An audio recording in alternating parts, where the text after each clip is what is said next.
This is the Lone Creator YouTube. We hope this video helps. In this video, I will explain how to use Roblox QR code login. To begin, ensure you have two devices, one where you want to log into Roblox, like a computer or console, and a mobile device with the Roblox app installed. This method offers a quick and secure way to access your account without typing your password. It streamlines the login process significantly, saving you valuable time. Next, on your primary device, navigate to the Roblox login page. Instead of entering your username and password, look for the option that says Log In with QR code. Clicking this will display a unique QR code on your screen.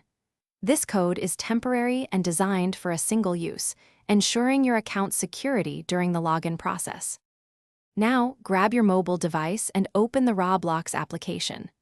On the login screen, you'll find a QR code scanner icon, often resembling a small square. Tap this icon to activate your phone's camera. Carefully position your mobile device so the camera can clearly capture the QR code displayed on your primary screen. Hold it steady for a few seconds. Once your mobile device successfully scans the QR code, a confirmation prompt will appear on your phone. This prompt will ask you to confirm that you wish to log into your Roblox account on the other device. Simply tap Confirm or Approve on your mobile screen. Within moments, your primary device will automatically log into your Roblox account, ready for you to play. Thanks for watching. Consider subscribing if we helped you.